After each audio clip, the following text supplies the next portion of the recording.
Regresé de sorpresa en la noche de Navidad y vi a mi hijo de pie en el balcón, mientras mi nuera brindaba y reía con sus padres. En ese momento entendí todo, así que lo consolé para que no hiciera una locura. A la mañana siguiente, me llevé a mi hijo, cambié todas las cerraduras y bloqueé las tarjetas de crédito. Ella se volvió loca cuando lo supo, pero antes de continuar, revisa si ya te suscribiste al canal y comparte en los comentarios desde dónde nos estás viendo. Nos encantaría saber hasta dónde llegan nuestras historias de venganza. Las ruedas giraban suavemente sobre la autopista que salía de Querétaro. Afuera, la noche ya había caído, pero el aire navideño iluminaba todo a su alrededor. A través de la ventanilla del coche, observaba las casas a ambos lados del camino, brillando con luces de colores y decoraciones. Los árboles de Navidad resplandecían detrás de las ventanas cálidas. En mi pecho se alzaba una sensación difícil de describir, la emoción de una madre a punto de regresar a casa, al abrazo de sus seres más queridos. Después de varios meses lejos por trabajo, sonreí, imaginando la escena dentro de mi casa en ese momento.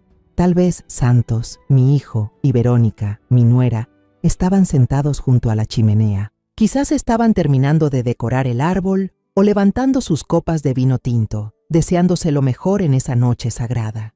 Solo de pensarlo, el corazón de una madre como yo se sentía lleno. He dedicado toda mi vida a entrenar campeones, pero el mayor campeonato de mi vida ha sido ver a mis hijos felices. El coche dobló hacia el vecindario familiar, pero cuando disminuyó la velocidad frente a la puerta de mi casa, la sonrisa se borró de mis labios. Una sensación fría de inquietud se coló en mi mente. Mi casa era una masa oscura, silenciosa y sin señales de vida. Quizás habían salido a comprar regalos de último momento. Me intenté tranquilizar, pero la incomodidad no desaparecía. Cuando metí la llave en la cerradura y abrí la puerta, una corriente de aire helado salió desde adentro, más fría que el viento cortante de la noche. La casa estaba vacía y fría. No había ningún árbol iluminado. No olía a pavo asado. No se oía música navideña. Solo oscuridad y un silencio tan denso que parecía capaz de tragarse cualquier sonido. La escena era completamente opuesta a la que había imaginado felizmente durante todo el camino. ¿Santos? ¿Verónica? ¿Hay alguien en casa? Llamé, al principio en voz baja, luego cada vez más fuerte, en medio de la desesperación. Pero la única respuesta fue el eco de mi propia voz. Mi corazón comenzó a latir descontroladamente. Saqué el teléfono con las manos temblorosas y marqué el número de Santos. La señal titubeó unos segundos y pasó directamente al buzón de voz. Debe habérsele acabado la batería, pensé, tratando de convencerme. Llamé entonces a Verónica, el tono sonó y sonó del otro lado, cada pitido más largo que el anterior, pero nadie contestó. El miedo empezó a apretar mi pecho. Volví a llamar a Santos una vez más. Y esta vez, en medio de aquel silencio mortal, escuché un sonido. Un timbre de teléfono débil, apenas audible, venía desde el piso de arriba. Sentí que el corazón me iba a saltar del pecho. Sin pensarlo un segundo, corrí escaleras arriba, con los pasos pesados sobre cada tablón de madera. La puerta del dormitorio de la pareja estaba entreabierta, y una tenue luz de la calle se filtraba por la rendija. Contuve la respiración y empujé suavemente la puerta. La escena frente a mis ojos me dejó paralizada. La puerta del balcón estaba abierta de par en par. Las cortinas de gasa blanca ondeaban violentamente con el viento, llenando la habitación de un frío que calaba hasta los huesos. Y entonces vi una figura delgada, vestida con un pijama ligero, de pie sobre la barandilla, de espaldas a mí. Era Santos. El viento de la noche giraba a su alrededor, moviendo su cuerpo frágil, todo su ser temblaba. Un grito de horror se me atascó en la garganta. Pero enseguida, el instinto de entrenadora, ese que había cultivado durante años enfrentando la presión y las crisis, despertó con fuerza, dominando el terror absoluto. No podía gritar. Un solo ruido inesperado podría significar el final de todo. Inhalé profundamente, obligando a mi pecho, que parecía a punto de estallar, a calmarse. El aire helado llenó mis pulmones, aclarando un poco mi mente. Empecé a caminar, paso a paso, despacio, procurando no hacer ningún ruido sobre el piso. Cada paso era como andar sobre una cuerda delgada, y al otro extremo estaba la vida de mi hijo. Cuando ya estaba lo bastante cerca para que pudiera oírme, hablé, tratando de reunir toda la calma y el calor que me quedaban en el cuerpo. Hijo, no hagas una locura. Ningún fracaso vale tanto como una vida. Santos dio un salto, como si una corriente eléctrica lo hubiera sacudido. Se giró lentamente. Su rostro estaba demacrado, pálido, con unos ojos vacíos, sin alma, como dos agujeros negros. Pero cuando esa mirada perdida me reconoció, un destello de sorpresa apareció, solo para ser reemplazado enseguida por una mezcla de dolor y desesperación absoluta. Parecía un niño al que acaban de atrapar haciendo algo malo, un niño perdido que por fin encuentra su refugio. El impacto lo desequilibró. Su cuerpo delgado tambaleó, a punto de caer hacia atrás. Sin pensar, me lancé como una flecha. En ese instante, el tiempo pareció detenerse. Solo recuerdo mi brazo extendiéndose, agarrando su muñeca y tirando de él con fuerza. Justo cuando sus rodillas cedían, cayó en mis brazos, y entonces su llanto, contenido durante tanto tiempo, estalló de golpe. Lo abracé con todas mis fuerzas, sintiendo su cuerpo tembloroso, y lo llevé al interior de la habitación. Cerrando de un portazo la puerta del balcón, guié a Santos hasta la cama. Parecía que toda su energía se había desvanecido tras ese estallido, y lo único que quedaba era un cuerpo agotado, tembloroso. Saqué una manta gruesa y lo cubrí con cuidado, intentando que aquel poco de calor espantara el frío que se había apoderado tanto de su cuerpo como de su alma. Estaba acostado con los ojos cerrados, pero yo sabía que no dormía. Sus pestañas aún se movían levemente. Ninguno de los dos dijo una palabra. En ese momento, cualquier pregunta habría sido cruel. Bajé a la cocina en silencio y preparé una tetera de té de manzanilla. Cuando regresé con la taza humeante, Santos ya estaba sentado, apoyado contra el cabecero. Le tendí la taza, pero sus manos temblaban tanto que no podía sostenerla. No dijo nada, solo me miró con una expresión cansada, vacía, aunque en el fondo de esos ojos alcancé a ver un destello de gratitud. Yo tampoco pregunté nada, me senté en el borde de la cama. Tomé la taza por él y la acerqué suavemente a sus labios, dejándolo beber sorbo a sorbo. Después me quedé allí, a su lado, acariciando su cabello despeinado, como solía hacerlo cuando era un niño. El silencio nos envolvía, solo interrumpido por su respiración entrecortada y el silbido leve del viento tras la ventana. Al cabo de media hora, el cuerpo de Santos por fin se relajó. Se quedó dormido por el agotamiento, aunque no era un sueño tranquilo. Su respiración era irregular, cortada de vez en cuando por pequeños gemidos. Me senté en el sillón del rincón, observando en silencio a mi único hijo.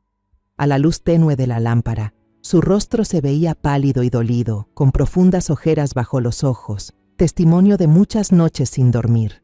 En esa quietud, miles de preguntas comenzaron a rugir en mi cabeza.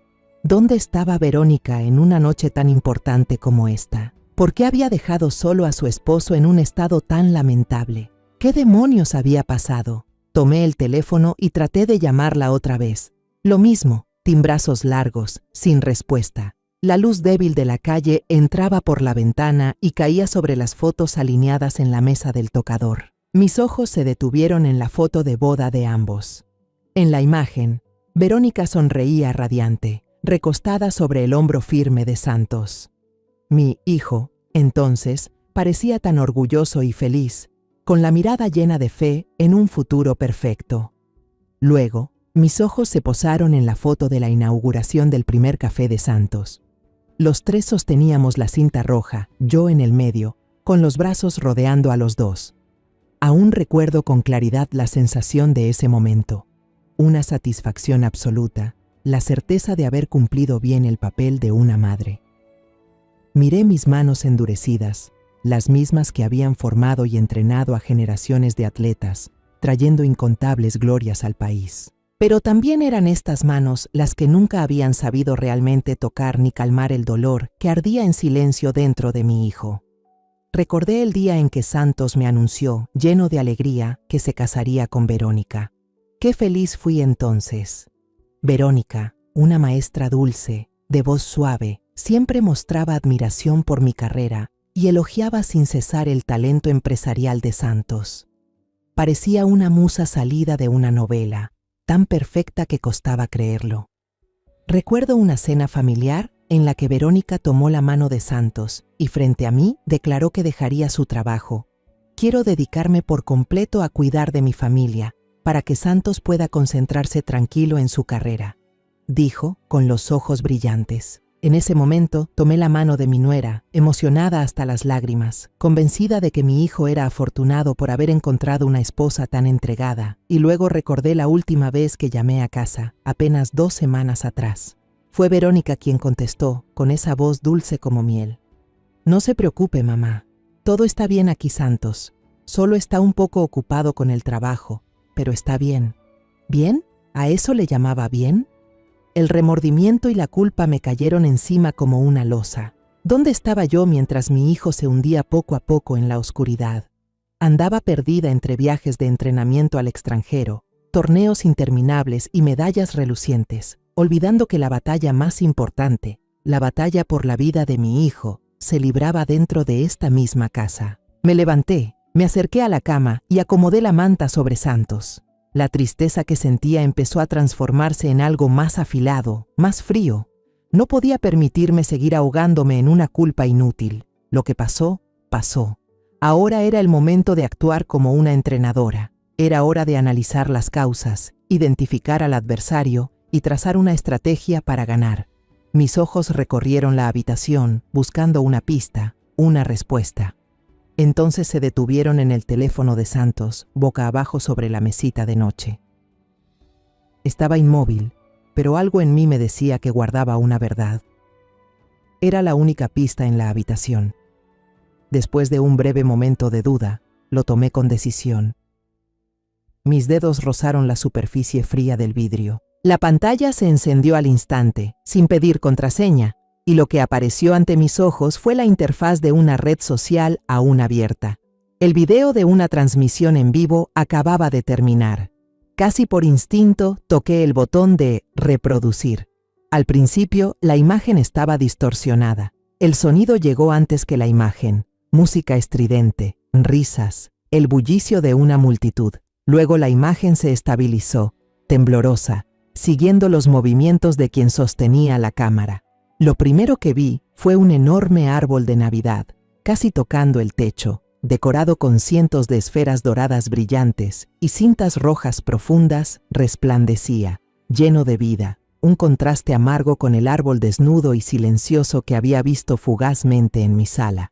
La cámara giró y mostró una mesa repleta de manjares, un pavo dorado, jamón ahumado cortado en finas rodajas y botellas de champaña espumando dentro de cubos de plata. Entre la multitud ruidosa, la cámara por fin se detuvo y enfocó a una mujer. Y por un instante casi no la reconocí. Era Verónica, pero no la Verónica que yo conocía. No era la maestra Dulce, de vestidos sencillos y recatados.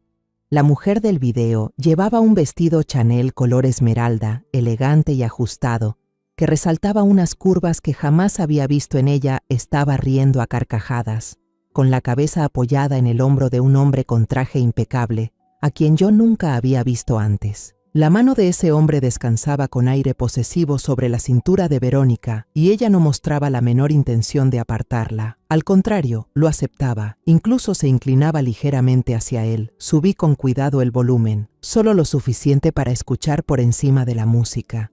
La voz del hombre sonó burlona. ¿Y tu marido, hermosa? ¿Sigue ocupado con ese imperio cafetero que está a punto de venirse abajo? Todos los que estaban alrededor estallaron en carcajadas. Esa risa fue como agujas clavándose directo en mi corazón. Verónica dio un sorbo a su copa de champaña, los labios rojos curvándose en una sonrisa que nunca antes le había visto. Dulce y venenosa al mismo tiempo, escalofriante. ¿Quién sabe?, respondió con voz aguda. Debe estar en algún rincón de esa casa oscura lamiéndose sus miserias. En serio, ese tipo es un inútil, no sirve para nada. Sentí la sangre helarse en mis venas. Mi nuera acababa de llamar a mi hijo, su esposo, un inútil frente a todo el mundo. Otra mujer del grupo, vestida con un traje de plumas intervino con un tono de falsa compasión. Pobrecita, Verónica tener que soportar a un perdedor así. Esta vez, Verónica rió aún más fuerte, moviendo la cabeza con energía, como si acabara de oír el chiste más gracioso del mundo. Estoy a punto de volverme loca. Gracias a Dios que mis padres organizaron esta fiesta, si no, me habría asfixiado en esa morgue. ¿Morgue? Acababa de llamar morgue a la casa que mi hijo construyó con tanto esfuerzo, la misma donde ella vivía. Debajo del video, los comentarios corrían sin parar, como buitres despedazando una presa. ¡Qué hermosa estás! Déjalo ya, búscate a alguien mejor. ¿Quién es el tipo que está contigo? ¡Qué pareja tan linda! Justo en ese momento, la señora Alma, la madre de Verónica, apareció en el encuadre. Tenía una bandeja de postres en las manos, miró a su hija con ternura, luego lanzó una mirada al hombre que la abrazaba por la cintura, y su expresión no mostró la menor desaprobación. No veía nada malo en ello. «Querida», dijo con voz melosa, «no pienses más en ese fracasado. No vale la pena. Esta noche diviértete. Te mereces cosas mucho mejores». Alma le ofreció un pastelito, mirándola con compasión y total aprobación. Un escalofrío recorrió mi espalda. Esto no era una simple traición por debilidad momentánea. Era un plan, una farsa sostenida y encubierta por toda su familia. Ellos lo sabían todo. Sabían que mi hijo estaba sufriendo. Sabían que su negocio estaba en crisis. Y no solo no les importaba, sino que celebraban su caída. La fiesta seguía con risas y copas chocando. Aparté la vista de la pantalla brillante del teléfono y miré el rostro pálido y abatido de mi hijo dormido. Una furia contenida empezó a arder dentro de mí. El video continuó unos minutos más. Verónica y aquel desconocido bailaban una salsa provocativa en medio de la sala. Parecían una pareja de amantes de toda la vida, más que dos simples conocidos. Finalmente, ella tomó el teléfono que transmitía en directo y giró la cámara hacia sí misma. Ella sonrió ampliamente, con la sonrisa de alguien que ha ganado, y lanzó un beso al aire frente a la cámara. «Feliz Navidad a todos», dijo con voz alegre. «Ahora tengo que seguir divirtiéndome. Adiós». La pantalla se apagó de golpe. Solo quedó un silencio aterrador en la habitación. Dejé el teléfono de Santos sobre la mesa, pero mis manos seguían apretadas con tanta fuerza que los nudillos se me pusieron blancos. Ese teléfono ya no era un simple objeto inerte, era la explicación de todo. La explicación de la casa a oscuras, de la ausencia de Verónica y de la silueta de mi hijo sobre el balcón azotado por el viento. Todo estaba demasiado claro. Una ira fría me recorrió el cuerpo, borrando todo rastro de cansancio. No tenía tiempo para la debilidad. Tenía que actuar de inmediato. Con una determinación que hasta a mí me sorprendió, saqué mi propio teléfono del bolso. Mis dedos se movieron rápido sobre la pantalla. Abrí la aplicación de Facebook. El corazón me latía con fuerza mientras escribía el nombre de Verónica en la barra de búsqueda. Su perfil apareció y el video en vivo seguía fijado en la parte superior de la página, como un trofeo del que ella presumía con orgullo. Sin dudar un segundo, activé la grabación de pantalla. Luego, reproduje el video desde el principio. Ajusté el volumen con cuidado para asegurarme de que todo quedara registrado. Cada gesto provocador, cada palabra de burla, cada risa burlona de sus amigos y, sobre todo, cada comentario sarcástico que celebraba su traición. Todo quedó grabado. Cuando el video terminó, presioné «Guardar». Una copia irrefutable ya estaba a salvo en mi teléfono. Pero al mirar el rostro dormido y lleno de dolor de Santos, supe que eso no era suficiente. El video de la fiesta mostraba la traición, la crueldad de Verónica. Explicaba por qué mi hijo estaba tan desesperado, pero no explicaba el último empujón. ¿Qué pasó justo antes de que yo llegara?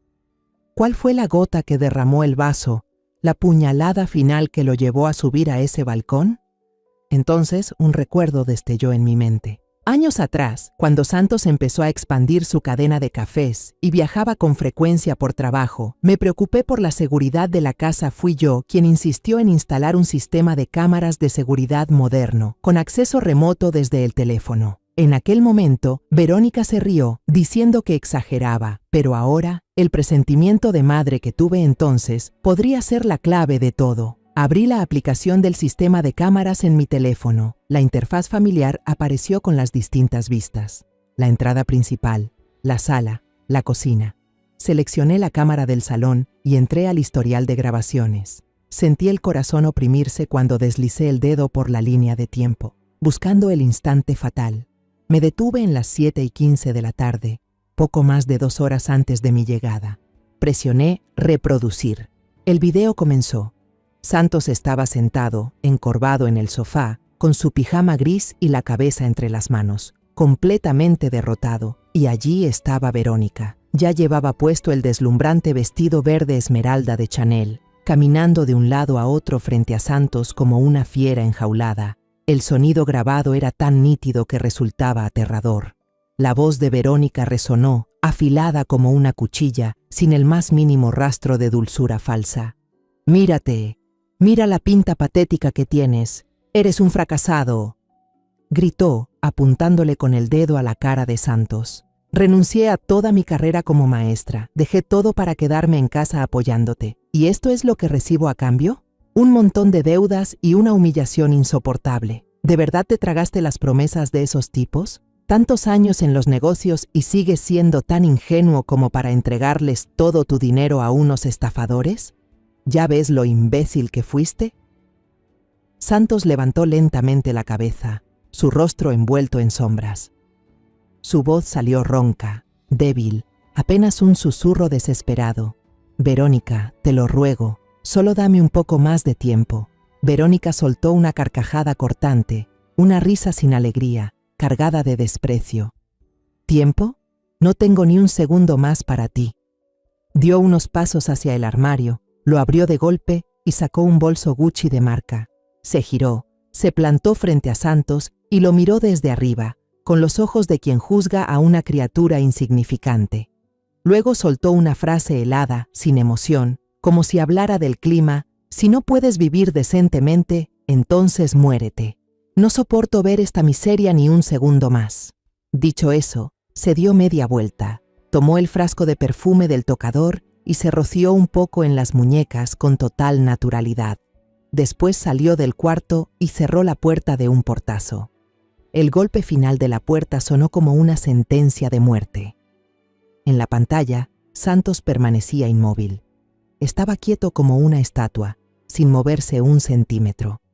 Pasó mucho tiempo antes de que finalmente se pusiera de pie. Sus pasos eran vacilantes, sin rumbo, dirigiéndose hacia el dormitorio. El video terminó justo cuando su silueta desapareció del cuadro. Presioné pausa. Me temblaban las manos, no por miedo, sino por una furia que había llegado a su punto máximo. Guardé aquel video espantoso en una carpeta protegida de mi teléfono. Ahora lo tenía todo, todas las emociones, el dolor, la rabia, el arrepentimiento, se habían condensado en un solo propósito. No solo debía salvar a mi hijo de la desesperación, tenía que devolverle la justicia. Tenía que hacer que los responsables de llevarlo a este punto pagaran por ello. Tomé el bolígrafo y la pequeña libreta que siempre llevo en el bolso. A la luz tenue del celular, junto a mi hijo dormido, empecé a trazar las primeras líneas de mi plan de contraataque. Mi letra era firme y clara. Primer punto: llevar a Santos a un lugar seguro. De inmediato. Segundo punto: cortar todos los recursos de Verónica. Llaves, cuentas bancarias, tarjetas de crédito. Tercer punto: contactar al abogado Herrera. Cerré la libreta y la guardé. La noche aún era larga, pero en mi mente ya había comenzado el amanecer de la guerra. Esa noche no dormí. Permanecí sentada en el sillón, sin apartar los ojos de la figura de Santos acostado en la cama. Cuando los primeros rayos de luz navideña se filtraron por la ventana, supe que la oscuridad había pasado y que había llegado el momento de actuar. A las 5 en punto de la mañana me levanté. Cada articulación crujió por haber pasado tanto tiempo quieta, pero mi mente estaba más lúcida que nunca. Entré al baño, abrí el grifo del agua fría al máximo y me lancé varias veces puñados de agua a la cara. El frío helado me ayudó a mantener la concentración, a borrar las huellas del cansancio de la noche anterior. Bajé a la cocina. Preparé una cafetera de café bien cargado y me senté a la mesa, abriendo la libreta con el plan que había escrito bajo la luz amarilla. Revisé cada punto, añadí detalles, calculé los tiempos y el orden de cada paso. Cerca de las 7, cuando el sol ya se alzaba, entré al dormitorio, toqué suavemente el hombro de Santos para despertarlo. Abrió los ojos, con una expresión de confusión y desorientación grabada en el rostro. Miró alrededor de la habitación como si la viera por primera vez, como si acabara de despertar de una larga pesadilla. «Mamá», murmuró, la voz ronca por el llanto y el agotamiento. Puse una mano sobre su hombro, transmitiéndole un poco de fuerza. Mi voz fue firme, sin espacio para la duda. «Levántate, hijo, vístete. Nos iremos de aquí ahora mismo. No necesitas llevarte nada».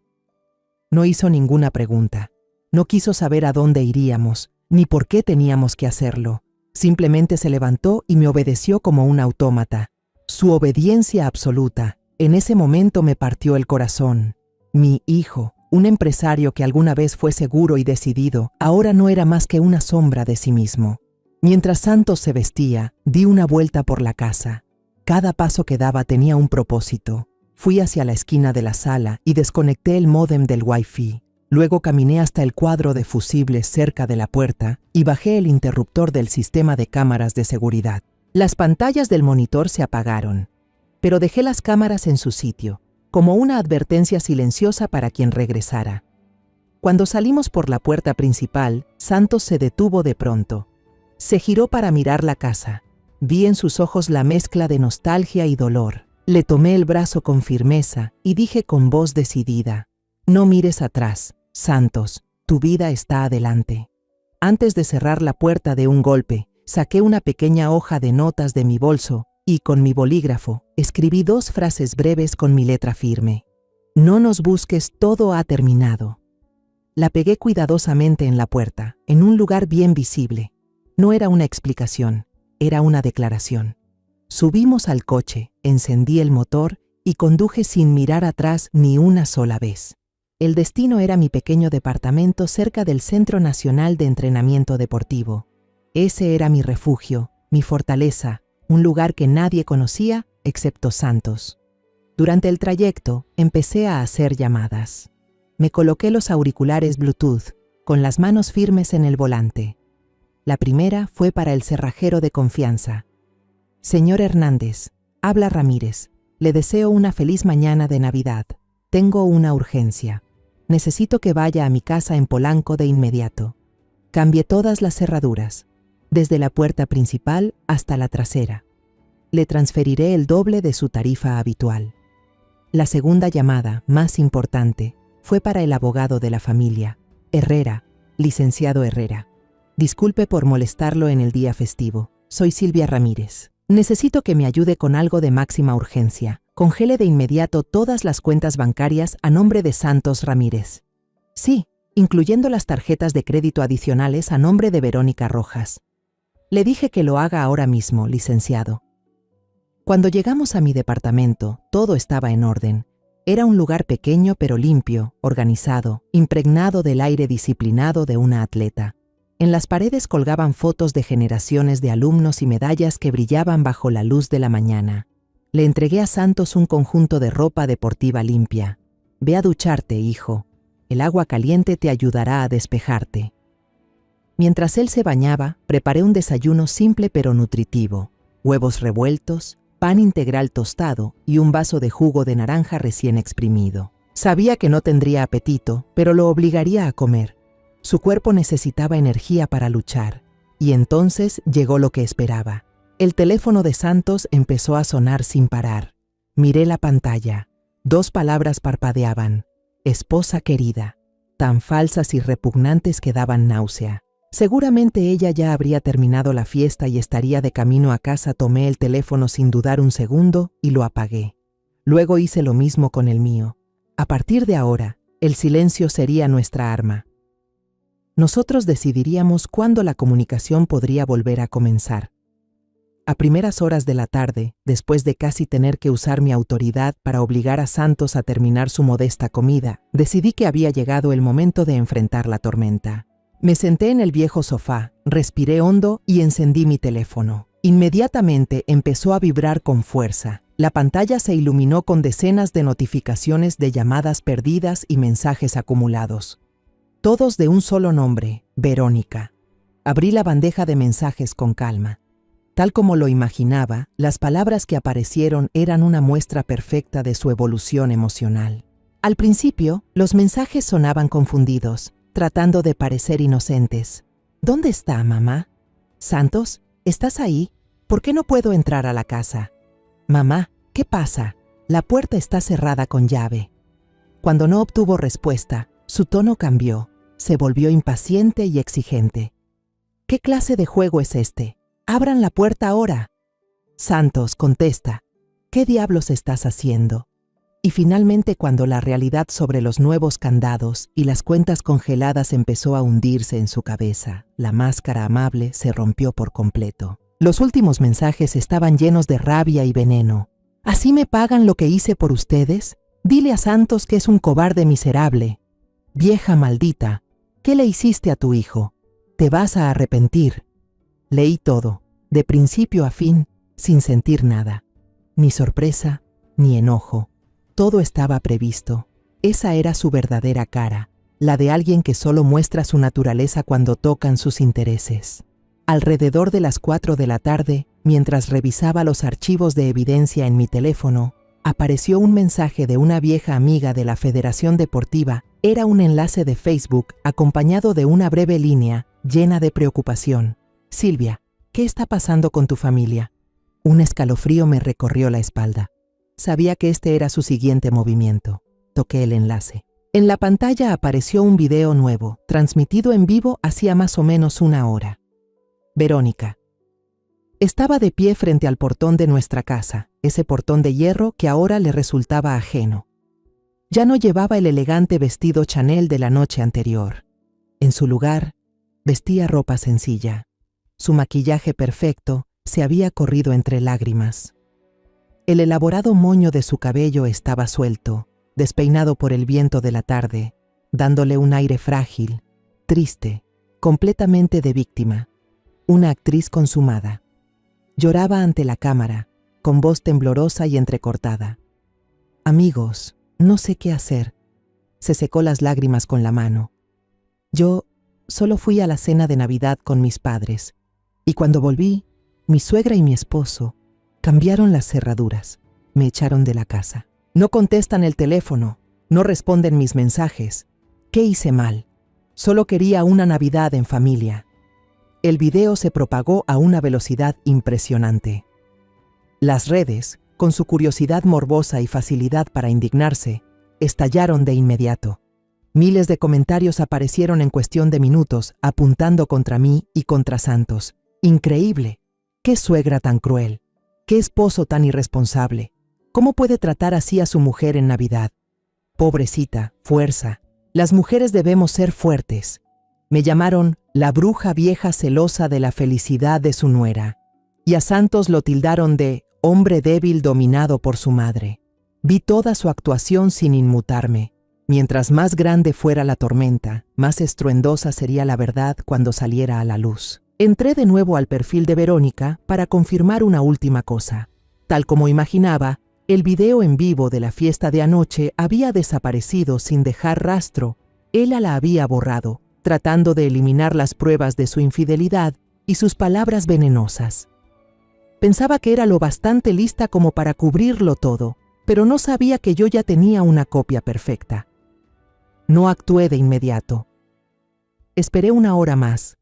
Quería que su obra teatral llegara al punto máximo, que los insultos dirigidos a mí alcanzaran su cúspide, que su imagen de víctima se difundiera lo más posible. Luego, cuando el momento fue el adecuado, inicié sesión en mi cuenta de Facebook, una cuenta que casi nunca uso. No escribí un largo texto para justificarme o contar mi versión. Mi estrategia no eran las palabras, sino las pruebas. Solo escribí una frase breve, directa y llena de intención.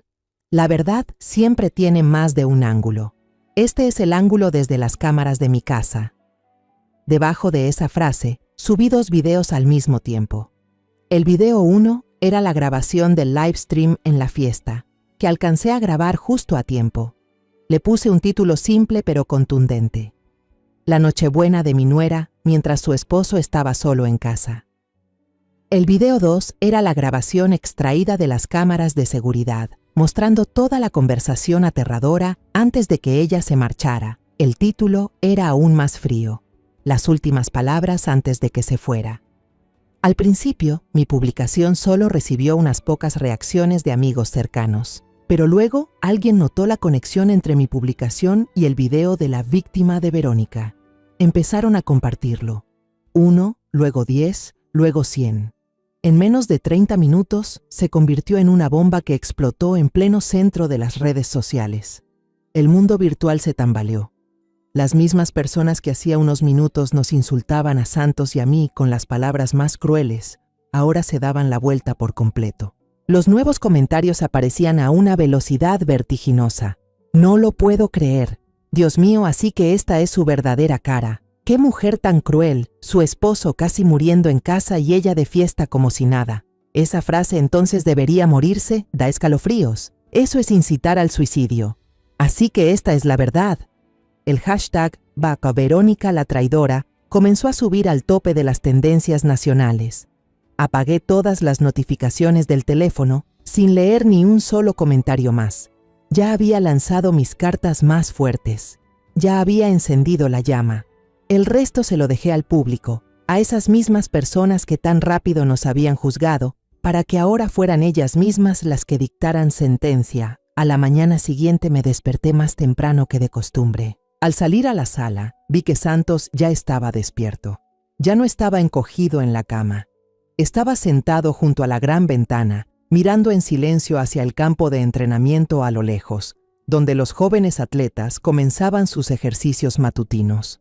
Su espalda se veía un poco más erguida que el día anterior, pero aún transmitía una soledad que dolía. Preparé una taza de café negro y la coloqué en la pequeña mesa a su lado. «Ya lo sabes, ¿verdad?», le pregunté suavemente, rompiendo el silencio. Asintió, sin apartar la vista del paisaje. «Lo vi todo anoche, después de que tú te dormiste». Su voz era plana, sin emociones, como si hablara de otra persona. Esa calma era más aterradora que cualquier llanto. Miré su laptop abierta sobre la mesa. La pantalla seguía encendida, mostrando mi publicación de Facebook. Los 2 videos parecían haberse reproducido una y otra vez sin parar. Había visto la traición descarada de su esposa, había escuchado las palabras más crueles y había revivido el momento en que la mujer que amaba lo empujó al borde de la muerte. Arrastré una silla y me senté frente a él. «¿Cómo te sientes ahora?», pregunté. Santos guardó silencio por un largo rato, muy largo. Finalmente, volvió la mirada hacia mí. Sus ojos estaban rojos por la falta de sueño y por haber llorado en silencio, pero ya no estaban vacíos ni sin vida como aquella noche. En cambio, había en ellos una herida profunda, un dolor de traición grabado en la mirada, y entre ese dolor se colaba una chispa de rabia que recién comenzaba a encenderse. «Me siento como un idiota, mamá», dijo con voz ronca. «Un idiota que confió en la persona equivocada». En ese momento, mi teléfono vibró. Era un número desconocido. Miré a Santos y decidí ponerlo en altavoz. Al otro lado se escuchó de inmediato la voz dulce y fingida de Alma, la madre de Verónica. «Señora Silvia, hola, seguramente todo esto es un malentendido. Mi hija Verónica todavía es muy joven, a veces bromea de más». No la dejé terminar. Mi voz salió helada, afilada como una navaja. «Buenas noches, señora Rojas». Su hija no estaba bromeando, y mi hijo mucho menos. Aquella Nochebuena, él estaba de pie en el balcón y casi acaba con su vida si yo no hubiera llegado a tiempo. ¿Lo entiende? No vuelva a llamarme nunca más. Colgué sin darle la oportunidad de seguir con sus mentiras. Justo después, como si todo estuviera planeado, el teléfono de Santos empezó a recibir una serie de mensajes. Los 2 nos inclinamos a leerlos. El primero era de Verónica, lleno de súplicas y dramatismo, una escena mal actuada. «Santos, perdóname, de verdad estuve mal. Solo estaba muy estresada, por eso dije tonterías. Vuelve a casa, empecemos de nuevo, ¿sí?». Al no recibir respuesta, el segundo mensaje cambió de tono, ahora con amenazas. Si no vuelves, no me culpes. Le diré a la prensa que tu madre planeó todo, que te manipula y te tiene encerrado. A ver quién te cree entonces. Y cuando las amenazas tampoco surtieron efecto, volvió al sentimentalismo. El tercer mensaje era una foto vieja de ambos, tomada durante su luna de miel en Cancún. Se los veía felices. Acompañaba la imagen con una frase: ¿ya olvidaste todos esos recuerdos hermosos? Te amo, Santos. Cada mensaje era como una cuchillada más, profundizando la herida abierta en el alma de Santos. Lo vi apretar los puños hasta que los nudillos se le pusieron blancos. Su silencio no era debilidad, era el esfuerzo por contener una furia que crecía dentro de él. Finalmente, al ver que los mensajes no daban resultado, Verónica llamó. Santos me miró, buscando una respuesta. Solo asentí en silencio, dándole permiso para contestar. Él respiró hondo, presionó el botón de responder y activó el altavoz. La voz de Verónica sonaba entre sollozos desgarradores. Una actuación que, de no haber visto los 2 videos anteriores, tal vez hasta a mí me habría conmovido. Santos, ¿dónde estás? ¿Cómo puedes hacerme esto? Las redes sociales me están destruyendo. Todos me odian. Están arruinando mi vida. Santos permaneció en silencio. Solo se escuchaba su respiración pesada, agotada. Su silencio pareció despertar a la bestia que Verónica llevaba dentro. Su voz cambió de repente. Ya no había llanto ni dulzura, solo veneno, desprecio y la misma arrogancia de los videos de la cámara. ¿Quién te crees para hacerme esto? Eres un fracasado. ¿Me oyes? Un fracasado. Sin mí y sin mi familia detrás, no eres nada.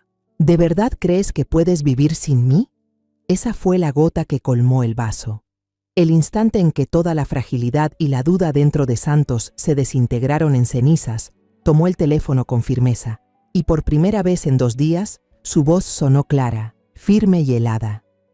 Verónica, escucha bien, en algo tienes razón. No puedo vivir contigo, sobre todo después de que quisiste que muriera. No vuelvas a contactarme nunca más. Mi abogado será quien se encargue de eso. Colgó la llamada. Justo después, con total calma, fue a la agenda y bloqueó el número de Verónica y de todos los miembros de su familia. Cada movimiento fue firme, sin titubeos. Se volvió hacia mí y en su mirada vi a otra persona. Una mirada llena de determinación, una llama encendida de nuevo entre las cenizas. Mamá, quiero divorciarme, cueste lo que cueste. No voy a permitir que esa mujer destruya mi vida ni un segundo más. Puse mi mano sobre su hombro. Esta vez no para consolarlo, sino para mostrarle mi apoyo, mi respaldo. Volví a ver al hijo fuerte que alguna vez conocí, al joven empresario que dirigía una cadena de cafeterías famosa en toda la ciudad. Estaba realmente despierto. A la mañana siguiente estábamos en la oficina del abogado Herrera. Era un hombre de más de 60 años, con el cabello entrecano perfectamente peinado y una mirada aguda tras unas gafas de montura carey. Había sido el asesor legal de nuestra familia desde que mi esposo vivía, alguien en quien confiaba plenamente. No hubo saludos innecesarios. Puse directamente mi teléfono sobre la mesa de madera reluciente. Esto es todo lo que tenemos, licenciado. Conecté el teléfono a la pantalla grande de la sala y le mostré los 2 videos, uno tras otro. La habitación quedó en un silencio absoluto. Solo se escuchaban las risas falsas de la fiesta y la voz venenosa de Verónica. Vi cómo la mandíbula del abogado Herrera se tensaba al escuchar la última frase de ella. Luego le mostré toda la cadena de mensajes, desde las súplicas hasta las amenazas. Santos, por su parte, empujó hacia adelante una carpeta cuidadosamente ordenada. Su voz aún era débil, pero hablaba con claridad. Este es el informe financiero de la empresa de los últimos 6 meses, que muestra las dificultades que he tenido. Y aquí están las recetas de los ansiolíticos y el diagnóstico de trastorno de ansiedad que el médico me dio hace 3 meses. El abogado Herrera revisó todo con atención y meticulosidad. Leyó cada línea, volvió a mirar los videos. Finalmente, se recostó en la silla, se acomodó las gafas y nos miró fijamente. «Señora Silvia Santos», dijo con voz grave y firme, Esto no solo es una prueba perfecta para el divorcio, es una evidencia clara de abuso psicológico sistemático y, más grave aún, de incitación al suicidio. No solo pediremos el divorcio, haremos que ella se quede sin nada, sin un solo peso del patrimonio común. Ese mismo día, el abogado Herrera redactó la demanda de divorcio unilateral, citando como causa el colapso mental severo del esposo provocado por el abuso psicológico y las humillaciones de la esposa, que lo llevaron a tener pensamientos suicidas. Cuando Verónica y su abogado recibieron la demanda, reaccionaron con furia, se negaron a firmar y, según la ley, se programó una audiencia de conciliación obligatoria. En esa reunión, Verónica volvió a interpretar el papel de víctima. Llevaba un vestido negro discreto, maquillaje suave y los ojos hinchados. Lloraba. Pedía perdón a Santos una y otra vez, diciendo que todo era culpa del estrés de su esposo, de la presión que ella misma soportaba. Su abogado insistía en que los videos habían sido editados y manipulados por una suegra resentida, que quería separar a la pareja. Santos, siguiendo las indicaciones de Herrera, permaneció en silencio. No miró a Verónica. Su mirada estaba fija en un punto vacío de la pared. Cuando el mediador le preguntó si quería decir algo, él giró lentamente la cabeza, la miró directamente a los ojos empapados en lágrimas y respondió con una sola frase, fría y tajante: «No tengo nada más que decirte». La conciliación fracasó. El caso fue llevado oficialmente a juicio. El día de la audiencia, la sala estaba llena de periodistas y curiosos. El caso se había convertido en el centro de atención mediática por las feroces batallas en redes sociales. Santos y yo nos sentamos juntos, tranquilos y en silencio. Del otro lado, Verónica estaba sentada junto a sus padres y su abogado. Seguía interpretando el papel de víctima, con el rostro demacrado, y de vez en cuando se secaba las lágrimas con un pañuelo. El abogado de Verónica comenzó intentando desprestigiarme, pintando el retrato de una suegra autoritaria, controladora, que siempre se entrometía en la vida privada de su hijo y sentía celos de su nuera. Trató de encaminar la historia hacia una tragedia familiar provocada por los conflictos entre suegra y nuera. Cuando llegó su turno, el abogado Herrera se levantó con calma. No respondió a esas acusaciones sin fundamento, solo se dirigió al juez y habló con solemnidad. «Su señoría, no discutiremos con palabras vacías. Dejaremos que las pruebas hablen por sí solas». El video de la cámara de seguridad se proyectó en una gran pantalla en medio de la sala del tribunal. De repente, todo el espacio quedó en silencio absoluto. Se escuchó la voz de Verónica gritando: «Mírate, eres un fracasado». Y finalmente, la frase mortal: «Entonces muérete», que resonó en las paredes. Vi a doña Alma, la madre de Verónica, inclinar la cabeza sin atreverse a levantar la mirada. Se oyeron murmullos de asombro entre el público. A continuación, se reprodujo la transmisión en vivo de la fiesta. Cuando apareció la imagen de Verónica riendo coquetamente junto a un hombre desconocido, llamando a su esposo un inútil y a su casa una morgue, su rostro se puso blanco como la ceniza. Ya no pudo seguir actuando. La máscara se había roto por completo. El abogado Herrera también presentó el testimonio del psicólogo, quien confirmó que la depresión aguda de Santos era consecuencia directa de la presión prolongada dentro del matrimonio. Cuando el juez se volvió hacia Verónica y preguntó si tenían algo para refutar, su abogado apenas logró ponerse de pie y balbuceó que su clienta había actuado en un momento de pérdida de control y falta de dominio emocional, una defensa débil y sin sentido. El juez no tardó mucho en deliberar. El fallo fue emitido de forma rápida y clara. La solicitud de divorcio unilateral de Santos fue aprobada de inmediato. Dado que las acciones de Verónica fueron consideradas la causa principal y directa de la ruptura irreparable del matrimonio, no tendría derecho a ninguna parte de los bienes adquiridos durante la convivencia. Además, debía pagar todos los costos judiciales. Al escuchar la última parte, Verónica se desplomó en la silla. Cubriéndose el rostro con ambas manos, miré a Santos. En su expresión no había alegría ni satisfacción de un vencedor, solo una sensación inmensa de alivio, como si se hubiera quitado de encima un peso que lo oprimía desde hacía mucho tiempo, un peso que casi lo arrastró al abismo. Después del juicio, regresamos al departamento en silencio. El breve alivio en el rostro de Santos cuando se dictó la sentencia se desvaneció pronto, reemplazado por un vacío total. La batalla legal había terminado, pero ahora debía enfrentarse a un campo de guerra aún más brutal, las ruinas de su propia vida. En los días siguientes, se encerró en su habitación. La puerta permanecía siempre cerrada, convirtiendo el cuarto en un capullo de desesperación. No quería hablar y apenas comía. Había ganado el juicio, pero se sentía el perdedor más grande. Durante el proceso, la marca de café que había construido con tanto esfuerzo terminó declarando la quiebra. Los amigos del mundo empresarial, quienes antes lo alababan, ahora lo evitaban por miedo a verse envueltos en el escándalo. Había perdido a su esposa, su carrera y su reputación. Sentía que lo había perdido todo.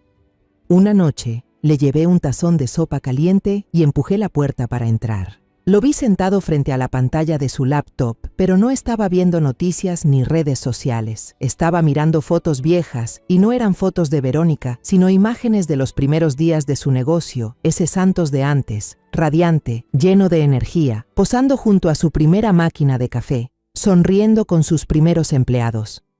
Cuando me vio, cerró la computadora de golpe, como si lo hubiera sorprendido haciendo algo vergonzoso. «Todo ya no tiene sentido, mamá», dijo con una voz amarga.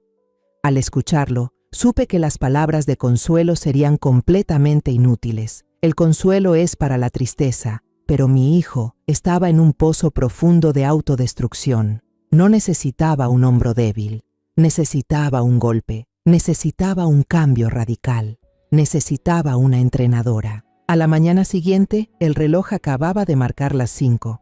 No toqué la puerta.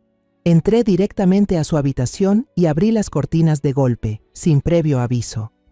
La luz del amanecer inundó el cuarto, dándole de lleno en la cara cansada.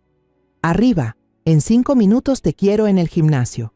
Ponte la ropa deportiva que dejé en la silla». Santos me miró confundido, entrecerrando los ojos. «Mamá, yo…» Lo interrumpí.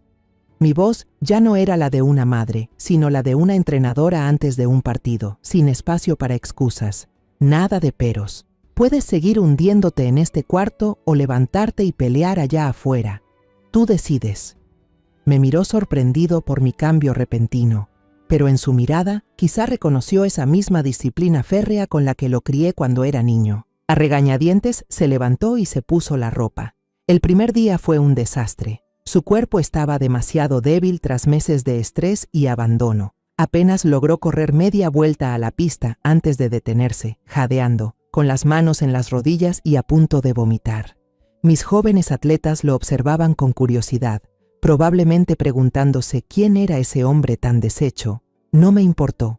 Solo le pasé una botella de agua y le dije: «Mañana correrás media vuelta más». Le impuse un horario estricto, casi militar, llenando cada espacio de su día para que no tuviera tiempo de sumirse en la tristeza. A las 5, despertarse. A las 5:30, entrenamiento físico. A las 7, desayuno. A las 8, lectura. Le di libros sobre filosofía estoica, psicología de la recuperación y la fuerza de voluntad humana. A las 12, almuerzo. Por la tarde, me ayudaba en el centro. A las 6 de la noche, cena. A las 9 de la noche, a dormir. Nada de televisión, redes sociales, ni alcohol. Las comidas que le preparaba no eran sus favoritas, sino las mejores para su cuerpo. Pechuga de pollo hervida, brócoli al vapor, arroz integral. Al principio protestó, diciendo que no podía ni tragar. Solo puse el plato frente a él y le dije: «Si no comes, no tendrás fuerzas para entrenar mañana». Al final, cedió. Le asigné las tareas más simples en el centro: acomodar las pesas, limpiar las colchonetas, preparar bebidas con electrolitos para los atletas. Quería que recuperara su valor a través de las acciones más pequeñas, sudando por esfuerzo físico, sirviendo a otros. Una noche, durante la cena, le hablé con seriedad: «Santos, si quieres seguir viviendo, empieza de nuevo. Pero esta vez, no vivas para demostrarle nada a nadie, ni siquiera a mí.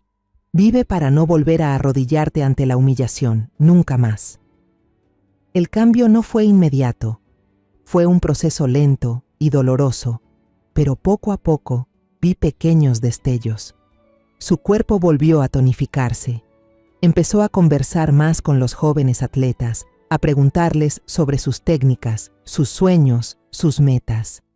El verdadero punto de quiebre llegó una tarde. Una pequeña gimnasta, mientras practicaba en las barras asimétricas, se dislocó el brazo y cayó al tapete. La niña gritó de dolor. Mientras todos aún estaban confundidos, Santos, con sus conocimientos sobre deportes, corrió rápidamente hacia allá.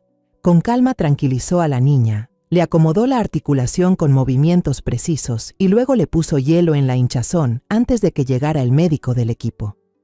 La niña dejó de llorar y lo miró con sus grandes ojos llenos de confianza y gratitud. Gracias, señor Santos. Esa noche, por primera vez en muchos meses, vi una sonrisa en su rostro. Una sonrisa de verdad, no forzada. Me miró y dijo, ayudar a esa niña. Me hizo sentir útil, mamá. Al escuchar esas palabras, supe que mi hijo había encontrado un nuevo camino. No necesitaba reconstruir un imperio cafetero lleno de brillo. Necesitaba reconstruirse a sí mismo.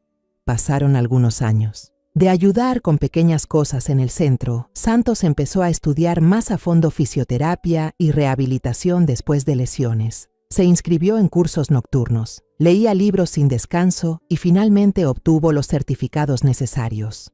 Empezó con una clase pequeña, usando la sala de mi apartamento como su primer lugar de entrenamiento. Sus clientes no eran personas ricas, sino niños con lesiones deportivas o problemas de movilidad cuyas familias no podían pagar centros costosos. Ese trabajo no le daba la riqueza de antes. Conducía un coche viejo, vivía en un departamento modesto desde que se mudó solo, pero por primera vez en su vida lo veía realmente feliz. La luz en sus ojos había vuelto, pero no era la luz de la ambición o del dinero, sino la de la paz y un propósito noble. Había encontrado su propio campeonato. Muchos años han pasado desde aquella noche fatídica. Volvimos a la antigua casa, pero ya no es la casa del pasado. Fue remodelada, pintada con un tono crema cálido y luminoso, muy distinto del gris frío de antes. El jardín también fue cuidado otra vez, lleno de flores en lugar de abandono. Esta noche vuelve a ser Nochebuena, y estoy de pie en el balcón, ese mismo balcón. Pero no estoy aquí para mirar abajo con miedo. Estoy colgando con cuidado guirnaldas de luces de colores. No intento olvidar ni borrar su recuerdo. Al contrario, quiero enfrentarlo y convertir este lugar, que alguna vez fue símbolo de desesperación, en un símbolo de renacimiento. Un lugar donde antes reinaba la oscuridad, pero que finalmente fue vencido por la luz. El viento nocturno sigue siendo frío, pero ya no siento el hielo que una vez me atravesó hasta los huesos. En su lugar hay una paz profunda.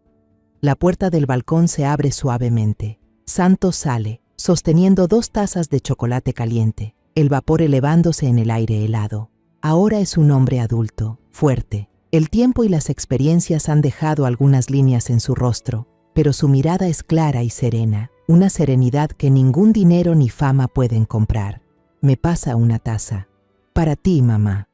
Luego coloca con cuidado una pequeña vela encendida sobre la barandilla. La llamita cálida danza con el viento. ¿Para qué es eso, hijo?, le pregunto con curiosidad. Me mira, con una sonrisa tranquila en los labios. Si no hubieras vuelto esa noche, yo no tendría el hoy que tengo. Esta vela es para darte las gracias, mamá. Y también para recordarme que incluso en la noche más oscura, siempre hay una pequeña luz esperando en algún lugar. Sonrío, sintiendo un nudo en la garganta. Pongo mi mano sobre su hombro, un gesto firme de orgullo. Mamá siempre llega a tiempo, solo si su hijo le dice que la necesita. Nos quedamos juntos, en silencio, mirando las luces navideñas que iluminan toda la calle. La música alegre de Navidad llega desde la casa vecina. Una verdadera paz, una tranquilidad que nos costó muy caro conseguir. De repente pensé en Verónica.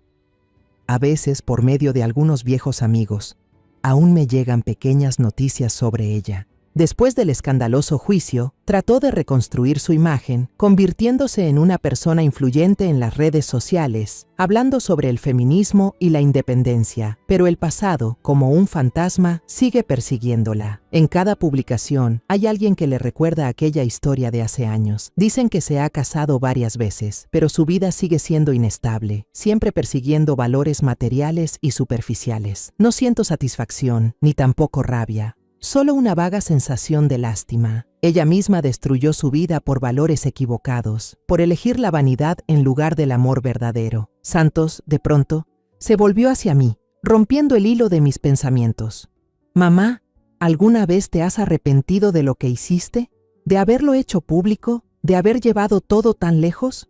Miré la pequeña vela que ardía con fuerza contra el viento. «No, Santos, ni por un segundo me he arrepentido». Me giré hacia él, mirándolo directamente a los ojos, explicándole, y también reafirmándome a mí misma. La venganza no era el objetivo final. No se trataba de sentir placer al ver sufrir a alguien. Lo que hice fue por justicia, para que el equilibrio se restableciera, para que tú pudieras salir de esa oscuridad sin sentirte una víctima pisoteada, para que pudieras seguir adelante con la cabeza en alto, sin volver a temer a tu propia casa, ni a tu propio pasado. Él asintió en silencio, escuchando con atención. Luego apretó suavemente mi mano.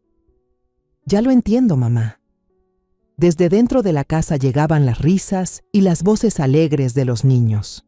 Hoy, Santos había invitado a algunos niños del centro de rehabilitación donde trabaja a celebrar la Navidad con nosotros. Esta casa, que alguna vez fue un mortuorio frío y vacío, ahora estaba llena de vida y risas.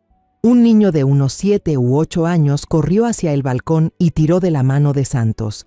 «Tío, venga, vamos a cortar el pastel. Es enorme». Santos soltó una carcajada, una risa genuinamente feliz. Le revolvió el cabello al niño. «Está bien, ya voy». Me miró una última vez antes de entrar, con una mirada llena de amor y gratitud infinita. Luego se dio vuelta y entró en la casa, sumergiéndose en la luz cálida y las risas cristalinas de los niños. Me quedé sola en el balcón, sorbiendo un poco de chocolate caliente. El sabor dulce y amargo se deshacía en mi lengua. La pequeña vela seguía encendida, titilando con firmeza. Aquella trágica noche de Navidad me dejó una lección profunda. A veces, el amor de una madre no siempre es ternura, sino la fuerza necesaria para romper las cadenas. La crueldad que abre el camino hacia un nuevo comienzo.